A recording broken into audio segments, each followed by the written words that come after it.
Comme tu le sais, toutes les planètes de notre système solaire tournent autour du Soleil, dans un certain ordre.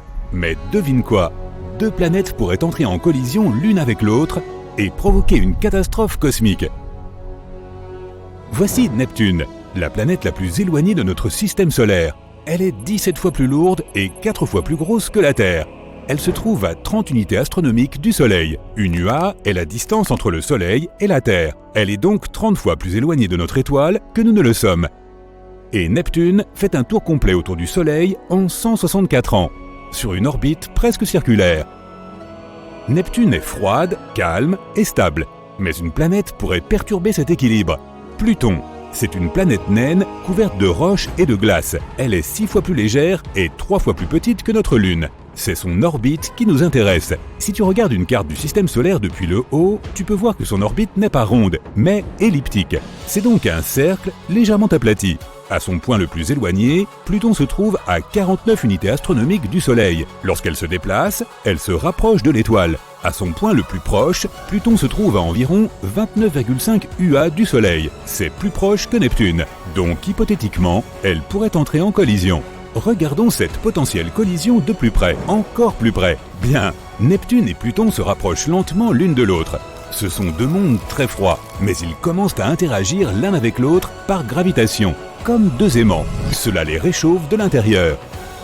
Neptune est une géante gazeuse, dépourvue de surface solide. Il n'y a donc pas encore beaucoup de changements. Mais Pluton a une surface rocheuse. À cause de l'influence gravitationnelle de Neptune, elle commence à se fissurer. Pluton subit continuellement des tremblements de terre. Cela la fait chauffer encore plus.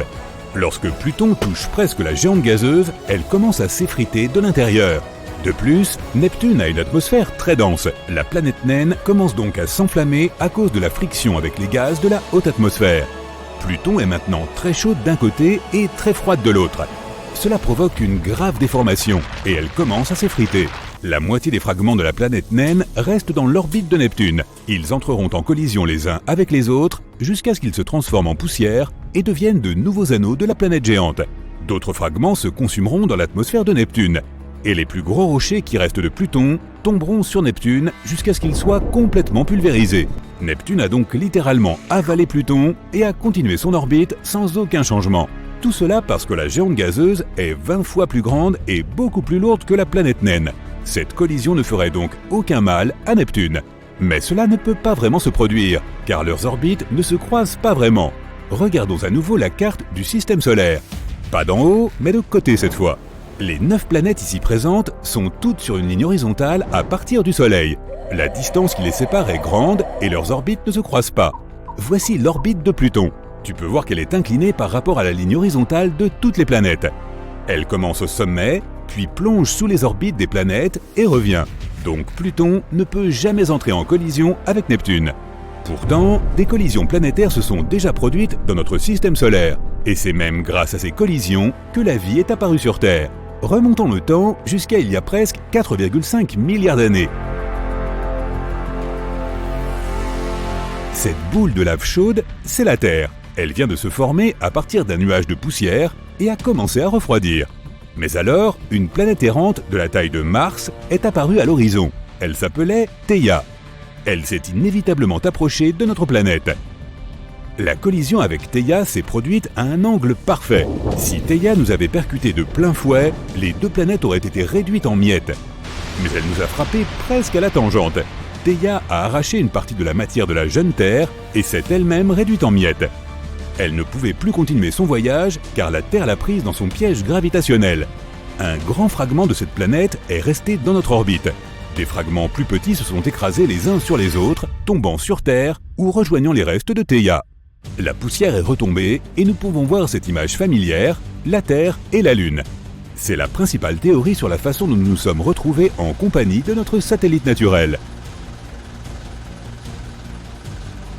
Les scientifiques affirment que c'est cette collision qui a provoqué l'apparition de la vie sur Terre. Theia a apporté beaucoup de glace qui s'est transformée en eau sur notre planète. La nouvelle Lune a stabilisé la rotation de la Terre et les conditions sur la planète sont devenues idéales pour l'émergence de la vie. Un autre genre de collision pourrait créer une onde de choc qui s'étendrait sur des milliers d'années-lumière. Une collision stellaire. Cela se produit généralement dans les systèmes binaires avec une naine blanche et une étoile régulière comme notre Soleil. Une naine blanche est le reste d'une étoile qui s'est éteinte. Lorsque les étoiles se rapprochent, elles commencent à se déplacer l'une autour de l'autre dans une danse en forme de spirale. La naine blanche tire vers le bas les couches supérieures de la plus grande étoile. Ce plasma chaud et cette poussière d'étoiles forment un disque lumineux. Les deux étoiles se rapprochent de plus en plus. Lorsqu'elles fusionnent enfin, cela provoque une réaction en chaîne dans le cœur de l'étoile chaude. La masse de matière exerce une pression trop forte sur le cœur de celle-ci. Les entrailles de l'étoile combinée se réchauffent alors encore plus et elles se dilatent, créant une supernova. C'est l'un des événements les plus brillants de l'univers. La lumière de l'explosion peut être vue à des centaines d'années-lumière. Une autre vision spectaculaire est la collision d'une étoile avec un trou noir. Les trous noirs sont les objets les plus lourds de l'univers et leur gravité est incroyablement forte. Alors quand une étoile et un trou noir se rapprochent, le trou noir commence à manger la matière plus légère de l'étoile. Le plasma chaud, comme des spaghettis, se dirige vers le cœur du néant noir. Pour un observateur, ce plasma semble se déposer sur le bord même du trou noir. C'est ce qu'on appelle l'horizon des événements. Il se trouve que le temps est considérablement ralenti près d'un objet aussi lourd. On a donc l'impression que la matière reste sur l'horizon des événements, mais en réalité, elle est partie depuis longtemps au cœur du trou noir. Alors qu'il se rapproche encore plus, le trou noir commence à déchirer littéralement l'étoile et l'avale entièrement. À ce stade, le trou noir recrache environ la moitié de la masse de l'étoile sous la forme d'un faisceau d'énergie sortant directement de son cœur. L'autre moitié de la masse de l'étoile devient de la nourriture pour cette bête noire. Nous connaissons de nombreux trous noirs dans notre univers. Les plus lourds d'entre eux se trouvent généralement au centre des galaxies. Ils peuvent être des millions de fois plus lourds que le Soleil. Mais que se passerait-il si deux trous noirs entraient en collision l'un avec l'autre? Les scientifiques ont eu l'occasion d'observer un tel événement. Deux trous noirs pesant respectivement 66 et 85 masses solaires se sont progressivement rapprochés l'un de l'autre. Ils ont dansé ensemble, faisant dévier la lumière qui passait près d'eux. Mais ensuite, ils ont fusionné en un énorme trou noir, pesant 142 masses solaires. À la même seconde, le nouveau trou noir a libéré des ondes gravitationnelles dans l'espace avec une énergie de 9 masses solaires. Les scientifiques ont pu capter ces ondes et observer la fusion des deux trous noirs. Mais cet événement s'est en fait produit il y a environ 17 milliards d'années. Nous ne le voyons que maintenant car les particules de lumière et les ondes gravitationnelles ont mis énormément de temps à parcourir la distance de 17 milliards d'années-lumière jusqu'à la Terre. Considère maintenant une collision à l'échelle galactique. Littéralement, il s'agit d'une collision entre la Voie lactée et la galaxie d'Andromède. Cet événement se produira dans 4,5 milliards d'années, alors reste à l'écoute. La Voie lactée compte environ 100 milliards d'étoiles, tandis qu'Andromède en compte environ 1000. Lorsque les galaxies s'approcheront l'une de l'autre, elles feront plusieurs cercles l'une autour de l'autre. À ce moment-là, certaines étoiles seront peut-être éjectées de leur galaxie comme par un lance-pierre. Puis, la Voie lactée et Andromède commenceront à fusionner. Un scénario possible est que notre système solaire entre en collision avec un autre système stellaire d'Andromède. Dans ce cas, il pourrait y avoir une collision stellaire et une supernova par la suite. Notre monde serait détruit. Une autre possibilité est que le Soleil soit éjecté dans l'espace noir. Dans ce cas, nous ne remarquerons peut-être même pas la différence. Tout ce que nous verrons sur Terre, c'est un ciel étoilé qui disparaît progressivement, car notre système solaire voyagera dans l'espace, loin de sa galaxie d'origine. Mais le scénario le plus probable est que lorsque les galaxies fusionneront, cela se fera sans aucune douleur pour nous. En fait, l'espace est très vaste, et il y a de la place pour toutes les étoiles des deux galaxies. La seule différence, c'est que nous verrons beaucoup de nouvelles étoiles dans le ciel nocturne, ainsi que des soucoupes volantes venant d'Andromède. Ou pas, mais ce n'est pas la collision des galaxies qui devrait nous inquiéter, c'est notre Soleil. Dans 4,5 milliards d'années, il deviendra une géante rouge. Il va s'étendre, engloutissant les planètes les plus proches. La Terre deviendra probablement la planète la plus proche du Soleil. Il fera si chaud que toute vie disparaîtra tout simplement. Et personne ne pourra assister à la collision galactique. Voici Neptune. Notre prochain arrêt est Pluton. Ne mets pas tes mains sur la porte, tu risques de te faire pincer très fort. Un jour, avec les technologies de pointe du futur, un voyage de Neptune à Pluton ne sera pas plus long qu'un trajet en métro. Il y a d'énormes montagnes de glace sur Pluton, des vallées qui s'étendent bien au-delà de ce que tes yeux peuvent voir, des cratères de 257 km de large, presque aussi grands que les plus grands sur Terre, et aucune vie. Les raisons pour cela sont évidentes. L'immense distance qui sépare Pluton du Soleil se traduit par des températures glaciales sur cette planète naine. Cela te garantit aussi un voyage de quelques milliards de kilomètres. De plus, cette planète est plus petite que la Lune. Il y aurait donc très vite pas mal de monde si les gens commençaient à y emménager. Pourtant, il existe une raison qui nous fait penser que la vie là-bas ne serait pas si improbable. Le Soleil a une durée de vie connue et celle-ci se découpe en cycles. Autrefois, notre système solaire n'était qu'un nuage de gaz et de poussière. À la suite d'un effondrement gravitationnel au centre de ce nuage, le gaz et la poussière ont commencé à se rassembler dans des endroits spécifiques et plus denses. Ceux-ci ont ensuite progressivement attiré de plus en plus de matière et le phénomène de conservation de la quantité de mouvement a fait que toute cette masse a commencé à tourner et à se réchauffer. En cause, l'immense pression. Plus tard, un disque semblable aux anneaux de Saturne est apparu, mais il était composé de substances très différentes. Et en son centre, il y avait la boule qui est finalement devenue le Soleil. Une proto-étoile est une jeune étoile qui accumule encore de la masse, et c'est exactement ce qu'était le Soleil avant que les températures et la pression en son sein n'embrassent son noyau. Des millions d'années plus tard, il est devenu ce Soleil que nous voyons tous les jours, mais il ne restera pas éternellement dans cet état. Il se réchauffera encore plus et finira par devenir plus gros et plus dense, se transformant en une géante rouge. Il pourrait un jour devenir assez gros pour engloutir Vénus et Mercure. Il y a de fortes chances pour qu'il avale même la Terre. Même s'il ne dévore pas notre planète, le Soleil pourrait se rapprocher suffisamment pour nous toucher. Si cela arrivait, la vie sur Terre ne serait plus possible.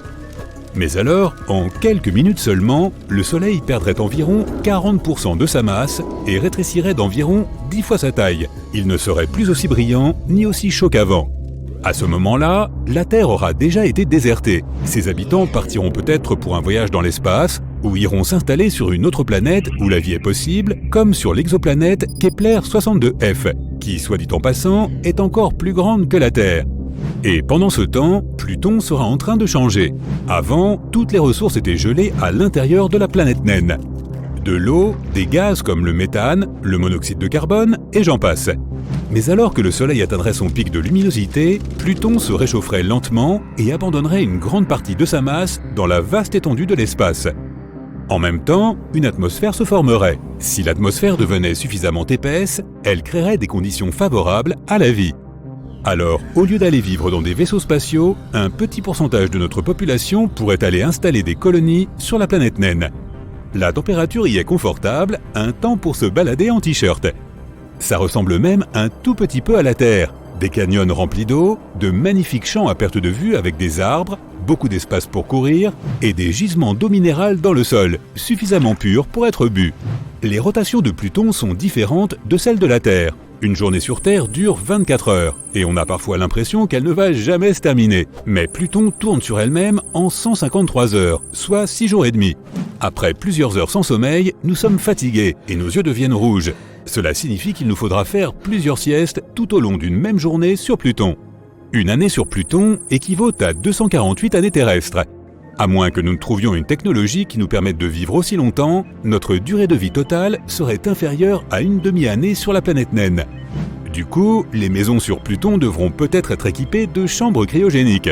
Chaque fois que tu auras envie de rêver longtemps, tu sauteras dedans et tu te réveilleras 50 jours plus tard sur Pluton. Sur la planète naine, il y aura aussi des mers et des plages. Alors ça ressemblera vraiment à une toute petite Terre, bien loin de la vraie Terre. La nourriture sur Pluton pourrait être plus savoureuse. Nous pourrions trouver un moyen d'améliorer la saveur des ingrédients et même d'essayer de les faire pousser plus vite pendant notre voyage. Tu plantes une carotte et 2 jours plus tard, elle est prête à intégrer ta salade.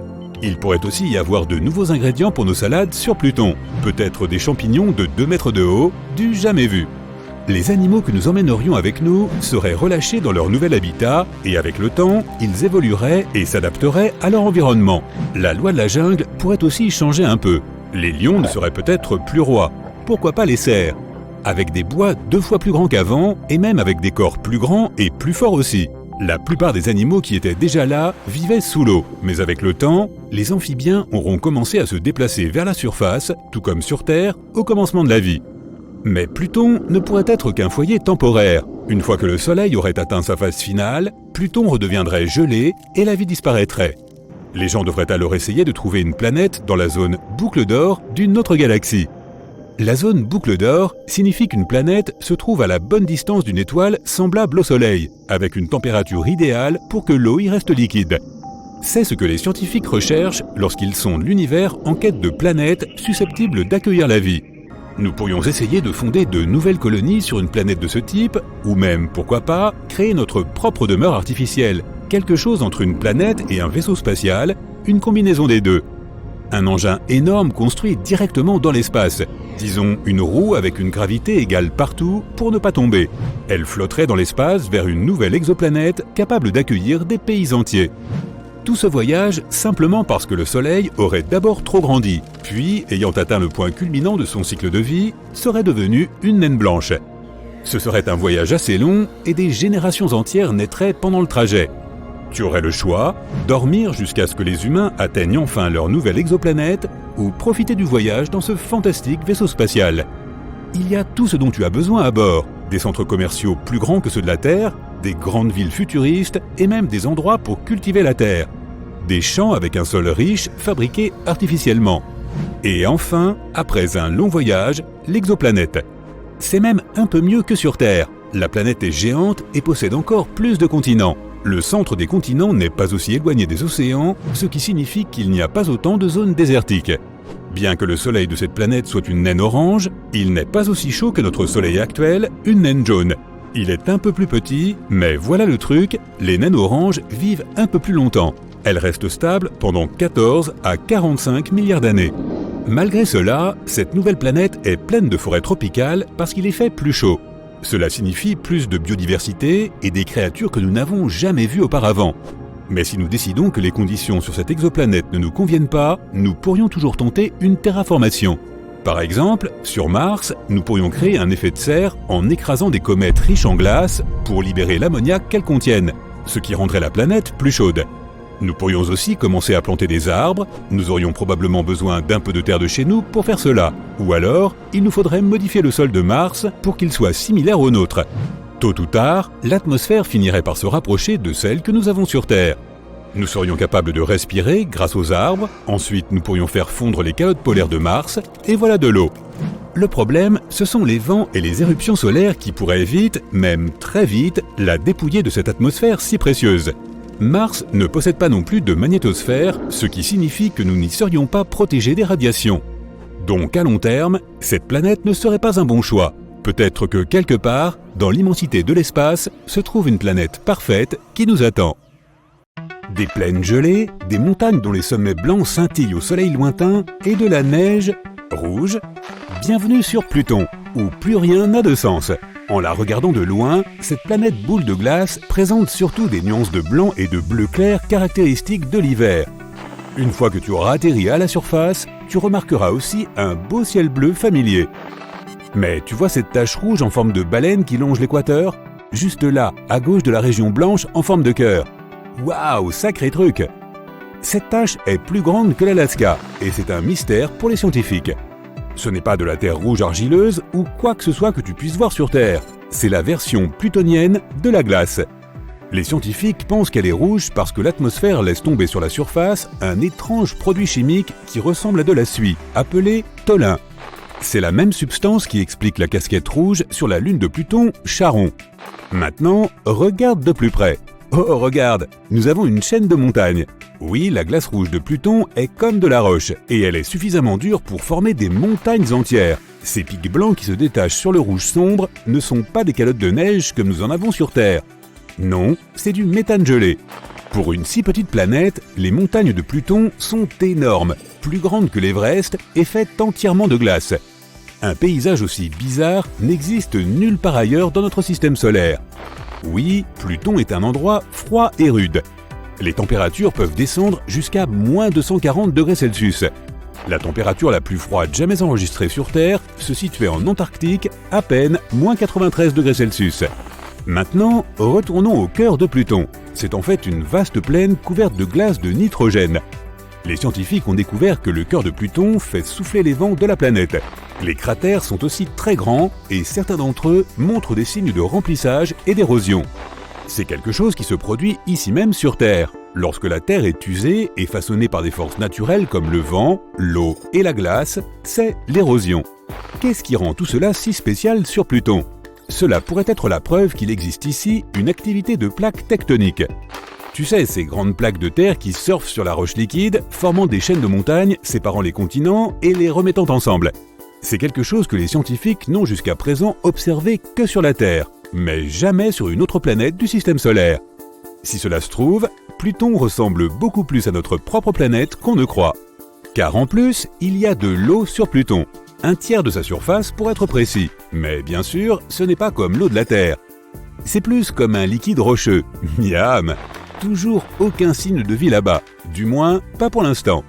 Il a fallu beaucoup de temps pour obtenir le peu d'informations que nous avons sur Pluton. Elle a été découverte pour la première fois il y a presque 100 ans et était considérée comme la 9e planète en partant du Soleil. C'est en 2006 que sa carte de membre officiel du Club des planètes a été révoquée. Pauvre Pluton! Elle a été surnommée la plus grosse planète naine de la ceinture de Kuiper, une région située à l'extérieur de notre système solaire, remplie d'autres planètes naines et de corps glacés qui tournent autour du Soleil. Quelques mois auparavant, ils avaient lancé la mission New Horizons. Il s'agit de la première sonde spatiale que les chercheurs ont envoyée vers Pluton en 2006. Filant à plus de 56 000 km/h, soit 45 fois la vitesse du son, il a tout de même fallu à la sonde près d'une décennie pour atteindre sa destination. C'est pour dire à quel point la petite planète est éloignée. En fait, Pluton se trouve à près de 40 fois la distance entre la Terre et le Soleil. Si tu étais là en train de regarder le ciel, tu verrais le Soleil comme un minuscule point, comme n'importe quelle autre étoile dans le ciel. Lorsque New Horizons a finalement atteint Pluton en 2015, il s'est suffisamment rapproché pour prendre d'incroyables photos de la surface. Elle a également recueilli des données et des observations importantes comme ces étranges taches rouges et cette région en forme de cœur. Mais Pluton nous semble encore plus étrange, surtout son orbite. La plupart des autres planètes tournent autour du Soleil en formant des cercles presque parfaits, le Soleil étant proche du centre. Or, le Soleil est loin d'être au centre de l'orbite de Pluton, et l'orbite est tellement étirée que Pluton croise plusieurs fois la route de Neptune et se rapproche plus du Soleil que la géante gazeuse bleue. Donc, voici l'effet exceptionnel de cette étrange orbite. Pluton a parfois une atmosphère et parfois non. Lorsqu'elle est proche du Soleil, une fine atmosphère d'azote se forme. Mais lorsque la planète commence à s'éloigner de notre étoile, l'atmosphère gèle et tombe à la surface dans une tempête de glace aux proportions colossales. Pluton est probablement beaucoup plus petite que tu ne l'imagines. Si tu la mets sur une carte de la Terre, elle ne s'étendrait que sur la moitié du territoire américain. Pourtant, cette petite planète possède 5 lunes qui tournent autour d'elle. Et la vie sur Pluton serait une année sans fin pour nous, les humains. Imagine, pas d'anniversaire pendant toute ta vie. Depuis sa découverte en 1930, nous ne l'avons toujours pas vu faire un tour complet autour du Soleil. Une année sur Pluton correspond à 248 années terrestres, et nous le verrons enfin le 23 mars 2178. Note-le dans ton calendrier. Depuis que Pluton a été exclu du club des planètes officielles, Neptune est devenue la dernière de la file. Il s'agit en fait d'une grosse boule de glace et de gaz. Comme pour les autres géantes gazeuses, si tu essayais d'atterrir sur cette planète, tu ne ferais que t'enfoncer de plus en plus dans des nuages et une atmosphère apparemment sans fin. Une chose amusante à propos de la planète bleue, elle n'a peut-être pas une surface rocheuse comme celle que toi et moi connaissons, mais sa gravité à la surface est à peu près la même que celle de la Terre. On ne peut pas en dire autant de toutes les autres planètes du système solaire. En nous rapprochant du Soleil, nous passons devant la géante gazeuse suivante, Uranus. Cette planète anticonformiste fait le tour du Soleil en roulant sur le côté. Une orbite complète correspond à 84 années sur Terre. Tu auras donc peut-être la chance de fêter un seul anniversaire durant toute ta vie. Attention, tu n'auras qu'une seule fête, alors profite bien. Et maintenant, nous approchons du joyau du système solaire, Saturne.